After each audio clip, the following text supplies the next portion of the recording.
तो गाइस आज हम यहाँ पे टॉपिक डिस्कस करने वाले लिमिट टेस्ट फॉर आयरन, यानी आयरन के लिमिट टेस्ट हमारे क्या होते हैं, फुल डिटेल में इसको यहाँ पे हम डिस्कस करेंगे। नेक्स्ट यहाँ पे हम देखेंगे इसका प्रिंसिपल, जो आयरन का लिमिट टेस्ट है किस प्रिंसिपल पे एक तरह से बेस्ड होता है।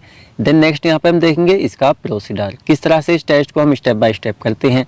एंड लास्ट में हम देखेंगे इसका रिजल्ट, क्या रिजल्ट एक तरह से इसका निकल के आएगा। तो सारे पॉइंट को यहाँ पे डिटेल में हम डिस्कस करने वाले हैं। एंड अगर आप इस टॉपिक को बहुत ही अच्छी तरीके से समझना चाहते हैं तो आप पहले फर्स्ट वीडियो लेक्चर देखिए, उसके बाद आप स्टेप बाय स्टेप इसको देखते हुए आइए, जिससे सारे डाउट आपके क्लियर हो जाए, कोई भी आपको पॉइंट ऐसा ना रहे जिसमें कि आपको डाउट रहे। तो लिंक आपको डिस्क्रिप्शन बॉक्स में मिल जाएगी, आप इसको सीरियल वाइज वॉच करते हुए आइए। देन चलिए यहाँ पे हम डिस्कस कर लेते हैं limit test for iron. Iron का लिमिट टेस्ट हमारा यहाँ पे क्या रहेगा। अभी जानते हैं आयरन हमारा क्या होता है। ये क्या होता है, हमारा एक केमिकल एलिमेंट होता है जिसको एक तरह से Fe सिंबल होता है, जिससे इसको हम यहाँ पे शो करते हैं। और इसका जो एटॉमिक नंबर होता है वो 26 होता है, यानी 26। तो चलिए इन लाइन को आप लिखना चाहे तो एग्जाम में लिखा है, देन आप इनको नहीं भी लिखते हैं तो ऐसा नहीं है, आपके मार्क्स कट जाएंगे। जो हमारा मेन टेस्ट यहाँ पे स्टार्ट होता है वो यहाँ से होता है, लिमिट टेस्ट फॉर आयरन। तो चलिए इसको यहाँ पे देख लेते हैं। This test is carried out for controlling the iron impurities in inorganic substances. तो देखिए ये तो हमने स्टार्टिंग में भी आपको बताया था, क्या होता है कोई भी हमारा सब्सटेंस है, हमारा एलिमेंट है। जैसे यहाँ पे हम किस चीज़ का टेस्ट कर रहे हैं, आयरन का। तो आयरन के लिमिट टेस्ट का हमारा पर्पस सिर्फ यही है, जिससे कि जो हमारे इनऑर्गेनिक सब्सटेंस होते हैं उसके अंदर इन सब्सटेंस की एक तरह से हम इम्प्योरिटीज़ का पता लगा सकें। यानी एक तरह से जो नॉर्मल हमारे फार्मास्यूटिकल सब्सटेंस वगैरह होते हैं जिनको एक तरह से यूज़ भी हम करते हैं, तो उनमें इम्प्योरिटीज़ एक तरह से ना हो, जिससे कि ह्यूमन बॉडी पे कोई भी साइड इफेक्ट ना हो। तो आयरन की इम्प्योरिटीज़ इनऑर्गेनिक सब्सटेंस के अंदर हम पता लगाते हैं। अगर वो अपनी लिमिटेड क्वांटिटी में है तो सही है, लिमिट से ज़्यादा है एक तरह से उसकी क्वांटिटी, तो एक तरह से इम्प्योरिटीज़ की क्वांटिटी में काउंट की जाती है। तो यहाँ पे हमारा पर्पस क्या है, आयरन की क्वांटिटी एक तरह से इम्प्योरिटीज़ पता लगाते हैं इनऑर्गेनिक सब्सटेंस के अंदर। तो इसी को पता लगाने के लिए देन अब यहाँ पे हम देख लेते हैं प्रिंसिपल। जो आयरन का लिमिट टेस्ट है ये किस प्रिंसिपल के ऊपर एक तरह से बेस्ड होता है। जैसे कि the limit test for iron, जो आयरन के लिए हमारा लिमिट टेस्ट है, इस बेस्ड ऑन एक तरह से क्या है, बेस्ड है, एक तरह से डिपेंड होता है ऑन किसके ऊपर, the formation of purple colour. यानी क्या होता है, पर्पल कलर के ऊपर ही हमारा पूरा एक तरह से ये बेस्ड होता है। तो इसको हम थोड़ा सा आपको चलिए पीछे वाला समझाते हैं। जो हमने अभी पीछे लिमिट टेस्ट हमारे जैसे क्लोराइड का हो गया, आर्सेनिक का हो गया, सल्फेट वगैरह का हो गया, तो वहाँ पे जैसे कि हम क्या एक तरह से कंपैरिजन कर रहे थे, लाइक जैसे टर्बिडिटी, यानी सॉल्यूशन की जो टर्बिडिटी धुंधलापन वगैरह होता है उसको वहाँ पे हम कंपैरिजन कर रहे थे, एक टेस्ट सॉल्यूशन बना के और एक स्टैंडर्ड सॉल्यूशन बना के। तो यहाँ पे उससे थोड़ा सा डिफरेंट रहेगा। यहाँ पे हम टर्बिडिटी कंपैरिजन नहीं करेंगे, यहाँ पे हम क्या करेंगे, एक टेस्ट सॉल्यूशन प्रिपेयर करेंगे और एक स्टैंडर्ड सॉल्यूशन, जो कि इसके प्रोसीजर में हम करेंगे। और साथ ही में जो एक तरह से पर्पल कलर की क्वांटिटी एक तरह से उसको वहाँ पे हम कंपैरिजन कराएंगे। तो जो स्टैंडर्ड सॉल्यूशन है उससे डायरेक्टली टेस्ट सॉल्यूशन के यहाँ पे हम कंपैरिजन करेंगे, लास्ट में हमारा रिजल्ट निकल के यहाँ पे आ जाएगा। तो इसी के ऊपर पूरा टेस्ट हमारा एक तरह से बेस्ड होता है। अब देखिए इसमें एक रिएक्शन होती है जिससे क्या होता है, हमारे पूरा टेस्ट कैरिड आउट होता है। तो इसको हम देख लेते हैं। व्हेन दी आयरन, जो क्या होता है हमारा आयरन होता है, रिएक्ट विद, एक तरह से रिएक्शन कराते, रिएक्ट कराते किसके साथ में, with थायोग्लाइकोलिक acid in A solution buffered with ammonium citrate, जो एक तरह से बफर सॉल्यूशन के अंदर अमोनियम सिट्रेट से। तो ऐसा हम क्यों करते हैं, क्योंकि देखिए जो हमारा आयरन है ऐसे नहीं है डायरेक्टली हम उसका लिमिट टेस्ट कराएंगे तो एकदम से हमें रिजल्ट मिल जाएगा। इसका क्या होता है, आयरन का हमें एक लिमिटेड पीएच चाहिए होता है, एक पर्टिकुलर पीएच। तो अगर वो पर्टिकुलर पीएच हमारा नहीं होगा किस चीज़ का, आयरन का, तो लिमिट टेस्ट हमारा एक तरह से देगा ही नहीं, यानी लिमिट टेस्ट उसका हो ही नहीं पाएगा। तो इसलिए बफर एक तरह से उसको किया जाता है। देख लेते हैं, the colour produced is compared. तो इस तरह से हमें जो एक कलर मिल रहा है तो उसको क्या करते हैं, हम कंपेयर करते हैं किसके साथ में, स्टैंडर्ड कलर के साथ में। और हम containing non amount of iron यानी Fe, इस तरह से क्या करते हैं, उस कलर की हम कंपैरिजन करके स्टैंडर्ड सॉल्यूशन के साथ में क्या करते हैं, हम पता लगा लेते हैं अमाउंट ऑफ आयरन, आयरन की कितनी अमाउंट एक तरह से उसके अंदर प्रेजेंट है। अब अभी आपको क्लियर नहीं हो रहा होगा, इसका जो प्रोसीजर हम देखेंगे वहाँ पे आपको टोटली क्लियर हो जाएगा। अब देखिए यहाँ पे एक रिएक्शन है। अब कुछ बच्चों को क्या डाउट होते हैं कि उनको रिएक्शन नहीं लिखी जाती, उनकी केमिस्ट्री अच्छी नहीं है, जिनकी अच्छी है वो तो ईजिली लिख लेते हैं। तो देखिए जो रिएक्शन आपके लिए एसेंशियल है इसको आप लिखेंगे, जब भी तो पता चलेगा किस तरह से पूरी हमारी प्रोसेस टेस्ट ही हो रहा है। और अगर आप इसको नहीं भी लिख के आती तो थोड़ा बहुत फर्क पड़ेगा, इतना ज़्यादा नहीं पड़ने वाला है। देन सजेशन में यही करूँगा कि आप ज़्यादा से ज़्यादा इस रिएक्शन को लिख के आएँ। नहीं आ रही है तो ऐसा नहीं है आप रिएक्शन नहीं लिखेंगे आपको मार्क्स नहीं मिलेंगे, लेकिन क्या है अगर आपको आ रही है तो आप इसको लिख के आएँ। जैसे कि यहाँ पे देख लेते हैं क्या होता है, हमारा फर्स्ट जो फेरिक होता है 2Fe, तो क्या होता है इसको हम थायोग्लाइकोलिक एसिड के साथ में यहाँ पे रिएक्ट कराते हैं। जब हम इसको इसके साथ में रिएक्ट कराते हैं तो एक तरह से हमें फेरस मिल जाता है। अब ये जो हमें क्या मिल रहा है, जो फेरस मिल रहा है, फेरस को दोबारा से किसके साथ हम रिएक्ट कराएंगे, थायोग्लाइकोलिक एसिड के साथ में, जिससे एक तरह से देखा हमें कॉम्प्लेक्स स्ट्रक्चर मिल जाएगा इस तरह से। तो देखिए आप इस रिएक्शन को एक दो बार लिख के देखेंगे, ईजी है, इतनी हार्ड नहीं है जितनी आपको लग रही होगी।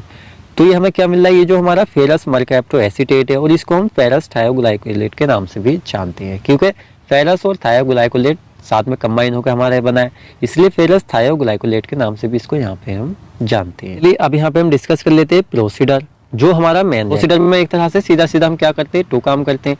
पहले हम क्या करते हैं, एक टेस्ट सॉल्यूशन बनाते हैं, एक स्टैंडर्ड सॉल्यूशन बनाते हैं। तो जो हमारा टेस्ट सॉल्यूशन होता है उसको हम अलग रखते हैं और जो स्टैंडर्ड सॉल्यूशन को अलग रखते हैं, दोनों की कंपैरिजन कराते हैं और हमें हमारा रिजल्ट मिल जाता है।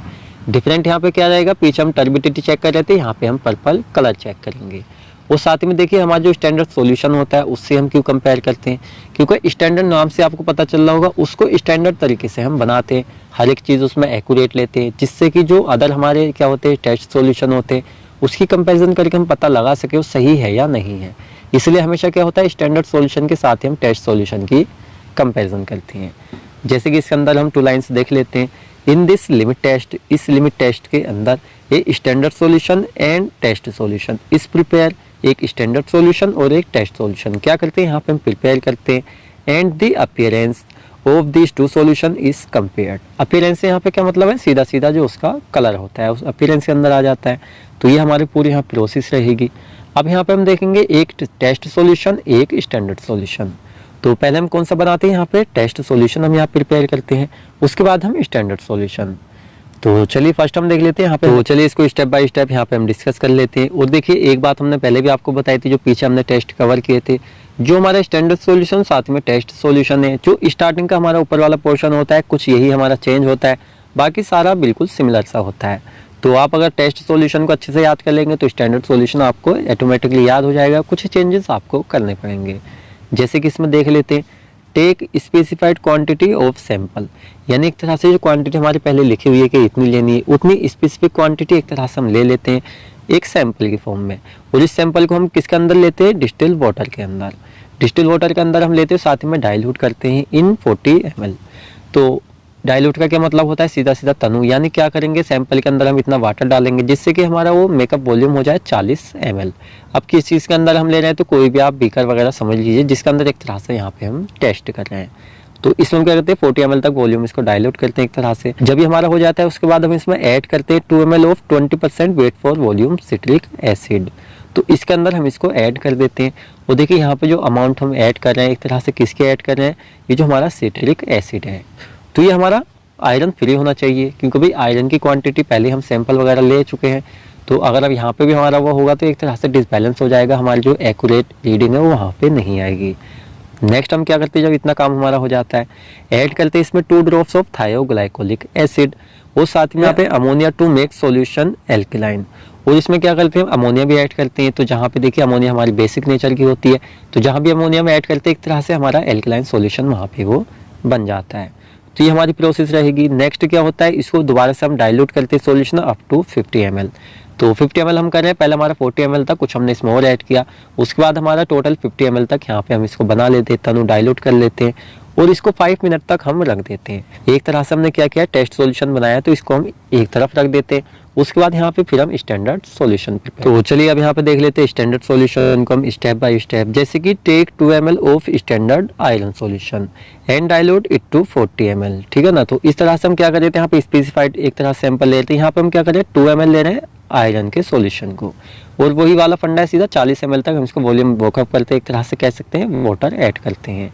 उसके बाद क्या करते हैं, इसमें ऐड करते हैं 2 ml of 20% weight for volume citric acid.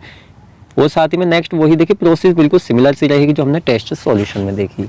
जैसे क्या करेंगे, 2 ड्रॉप इसमें थायोग्लाइकोलिक एसिड ऐड करेंगे, साथ ही में अमोनिया भी ऐड करेंगे सॉल्यूशन को अप टू 50 ml, ये हमारा 50 ml वॉल्यूम इसका हो जाएगा, और 5 मिनट तक हम इसको रख देंगे।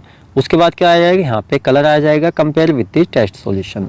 तो स्टैंडर्ड जो होता है उसको हम टेस्ट सॉल्यूशन के साथ कंपेयर कर रहे हैं, और जो टेस्ट है उसको हम स्टैंडर्ड के साथ कर रहे हैं। पर्पस क्या है दोनों का, सिर्फ एक ही पर्पस है, जो पर्पल कलर एक तरह से आ रहा है, आयरन का टेस्ट पता लगा। लास्ट में यहाँ पे हम देख लेते हैं कंक्लूजन, आप चाहें तो इसको रिजल्ट भी लिख सकते हो, नॉर्मली एक तरह से आप इसको एक पॉइंट के फॉर्म में भी लिख सकते हैं।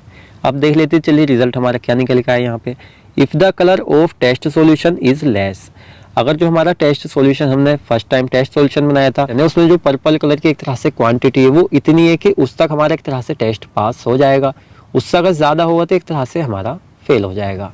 तो हमारा जो स्टैंडर्ड सॉल्यूशन है वो उससे कम है, मतलब स्टैंडर्ड सॉल्यूशन का जो एक तरह से कलर है टेस्ट का उससे कम है तो हमारा पास हो जाएगा, अदरवाइज ज़्यादा है तो टेस्ट हमारा यहाँ पे फेल हो जाएगा। तो ये क्या होता है, हमारा प्रॉपर फंडा होता है यहाँ पे आयरन के लिमिट टेस्ट का। तो आई होप आपको पूरा ही टेस्ट बहुत ही अच्छी तरीके से एसेंशियल पॉइंट हम और देख लेते हैं जो ओनली आयरन के लिमिट टेस्ट में हमें स्पेशली फोकस करने होते हैं। जब आयरन का लिमिट टेस्ट करते हैं तो कुछ हमारे एसेंशियल पॉइंट ऐसे रहते हैं जो हमें स्पेशली आयरन के ही लिमिट टेस्ट में फॉलो करने होते हैं यानी फोकस करने होते हैं। जैसे colour is compared and no turbidity, तो जैसे हमने पीछे लिमिट टेस्ट की थी हमने आपको बताया भी, उसमें हम टर्बिडिटी कंपैरिजन करते थे, टर्बिडिटी हमारी प्रोड्यूस होती थी, लेकिन यहाँ पे हमारा क्या हो रहा है कलर, तो ये हमें ध्यान रखना है यहाँ पे। नेक्स्ट हम देख लेते हैं this solution should be compared immediately with in 5 minutes. तो जो टेस्ट सॉल्यूशन बना रहे हैं साथ ही में स्टैंडर्ड सॉल्यूशन बना रहे हैं तो दोनों की जो एक तरह से हमें क्या करना है कलर को कंपैरिजन करना है वो 5 मिनट के अंदर ही कर लेना है। उसके बाद एक तरह से हमारा ये कंपैरिजन करने लायक मतलब रहेगा नहीं, अच्छा रिजल्ट हमें वहाँ पे नहीं मिलेगा, तो ये हमें ध्यान रखना है। साथ ही में मर के आप देखिए आपका जो टॉपिक है यहाँ पे कंप्लीट हो जाता है आयरन का पूरा ही लिमिट टेस्ट। तो इस पूरे ही टॉपिक से रिलेटेड आपको कोई डाउट रहेगा तो आप मुझसे कमेंट सेक्शन में पूछ सकते हैं। एंड आप हमारे चैनल पर नए हैं तो चैनल को सब्सक्राइब कर सकते हैं ऐसे वीडियो लेक्चर्स वॉच करने के लिए। तो मिलते हैं जल्दी ही आपसे नेक्स्ट वीडियो लेक्चर में।